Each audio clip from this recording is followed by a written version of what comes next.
முடக்கத்தான் டைட்டில் வந்து எப்படின்னா, குழந்தைங்கள கிட்னாப் பண்ணுறாங்க. கிட்னாப் பண்ணிவிட்டு இங்கேருந்து டெல்லிக்கு பெண் குழந்தைங்கள் வந்து பெருசானதுக்கப்புறமா விபச்சார தொழிலுக்கு இங்கேருந்து அங்கே அனுப்பிச்சி விட்டுறாங்க.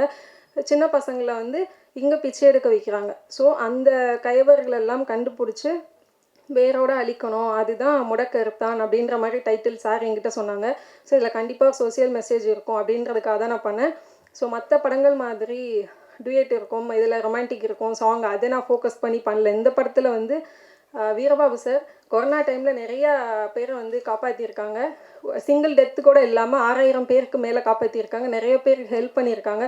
ஸோ ஒரு நல்ல மனசு. அது மட்டும் இல்லாமல் கதை எனக்கு ரொம்ப பிடிச்சிருந்தது. எங்களுக்கும் ஷூட்டிங்கில் வந்து கொரோனாக்கு அப்புறம் தான் ஷூட் பண்ணோம். ஸோ அந்த டைமில் ஹெர்பல் டீ, அதுக்கப்புறம் ஃபுல்லாக மில்லட்ஸ் ஃபுட்டு அந்த மாதிரி தான் எங்களுக்கும் கொடுத்து எல்லாரையுமே கேர் பண்ணி பார்த்துக்கிட்டாங்க.